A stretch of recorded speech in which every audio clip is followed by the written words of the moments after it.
Hi guys, I'm back. I want to give you some good scenarios about how you're going to be shopping because I know it's time for people to shop. We are fasting today, but like I told you, tomorrow I'm getting ready to go out to the store to get whatever I have to get. So, what I use, I've been using this. This is just a keto food guide. It's a quick guide, and it tells me what I need to get as far as keto if I'm going to shop. They're looking for a lower quality sweetener.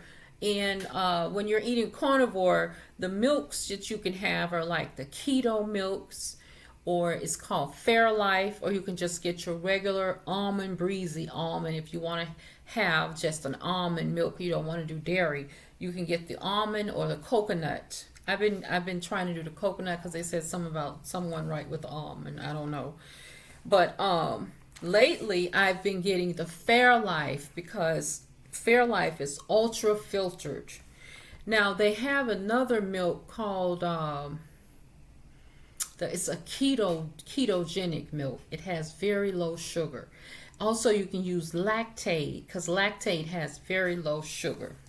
But what I do is I take this guide, right, and I look in here to see how many, we're not counting the calories, but like for instance, I look at the keto substitutes. I don't look at the breads because I'm not eating no breads, no grains. I'm trying to stay away from as many sugars as possible. But like this tells you all of your sauces, your teas. It tells you the serving size, the grains of protein in it, the grains of fat, the carb, the sugar in it. It tells you everything on every kind of sauce or drink that you think you're going to get. So what I do is I take this, right? And this is what I intend to buy at the store. I make lists. Like for instance, I have a list here that says drinks. Everything's so bright you can't see, but I'm trying to show you this. I have the first side here. It says drinks. The next one says veggie, if any, oils. Then I have sweetener, if any, and then the biggest section here is my meat section. And kind of hard. All this light is coming in.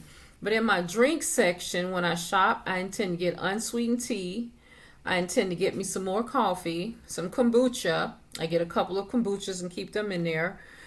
Some type of milk, some type of creamer to go with the coffee. And if I want a wine, if I have money and I want a little wine of some sort to have in the refrigerator, sometimes I keep that in the fridge if I'm going to drink. But I'm not going to get a wine this week.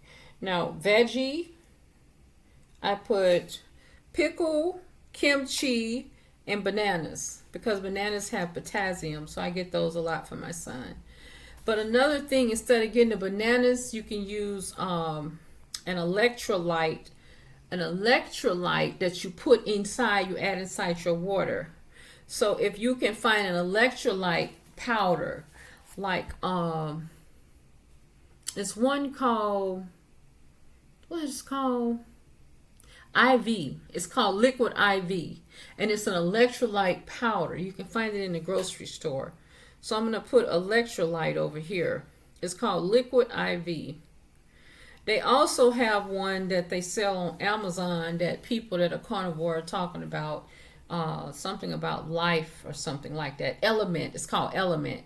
They selling that on Amazon. Now in my oil section, you got to have oils. I'm going to get butter, olive oil. I also put my vinegars over here, pickle, relish, mustard, any sauces I need. I put those all in the oils over here. So butter, olive oil, vinegar, pickle, relish, and mustard.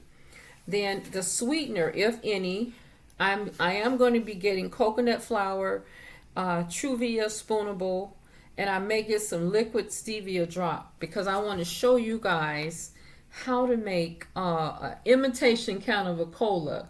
So if you're trying to stop drinking cola, I'm going to show you how to make your own cola out of using tea.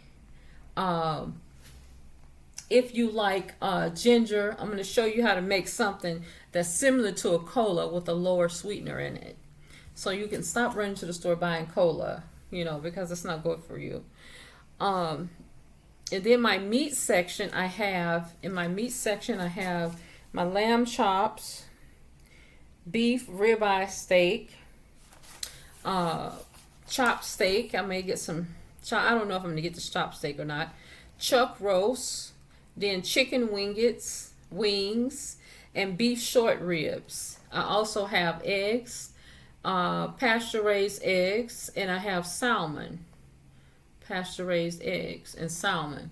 And I'm also going to add over here turkey sausage, because if you need something for breakfast, I'll get a couple of packs of turkey sausage. I'm not trying to get off of the bacons. So after I have this list, which you can't see, is so much light, I rewrite it. And I write it like I'm going to shop. I put all of my vegetables, which I don't have never pickle, and everything else is sort of with vinegar added. All of these are probiotics other than the bananas, and that's it. So I put them all in little sections as to how I think it's going to go in a grocery store, depending on what store. Sometimes I use this app called Flip. I got Flip on my phone.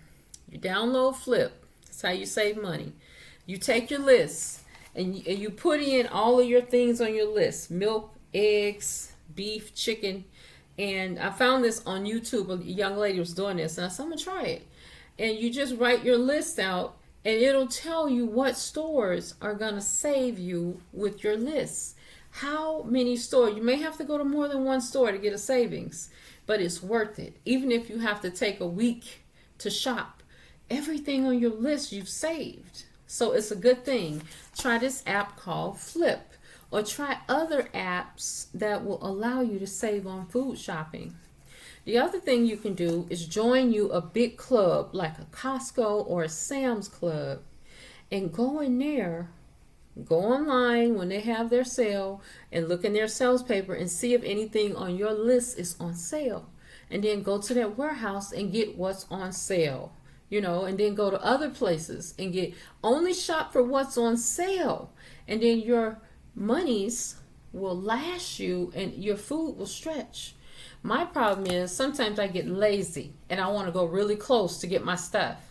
But you may have to go a little bit out, a little further, not real far, but you may have to go a little ways, or you may have to find a way to get there. But you're saving throughout the month because you were able to go to certain places and get bulk amount of item for what you had on your list. Instead of you doing this, go close, get this list one time, spend about $100, then go back the next week, do this at one time. When you get your list, because all you eating here is meat, you're not eating nothing else. You might make a taco shell if you decide you want a taco, or a thin pizza crust. Let me show you how to make a thin pizza crust, a keto pizza crust. Let me show you all that. But you're only eating meat. Get as much meat, and you're only going to eat the same meat throughout the month. When the meat run out, the next week you're going to go back to the closest store when it's on sale and get the same meat, right? Do it at one time. Do it at one time. If you find lamb chops on sale, get as many lamb chops as you can. If you find ribeyes or steaks or roast or chicken or fish or whatever, say, oh, that's an excellent sale. Let me get as much of that as I can. Don't shop all your money, but say, I'm going to take a percentage of my money and get so much of this item. That's how you save. And then you're not repeatedly going back and forth to the store all the month, because during the month, there's other things you can do with your time other than running back and forth to the store, especially if you're a working person. Okay, so that's it for that video. I've ran and raved. Thank you guys for joining me. Have a great Sunday. Bye-bye.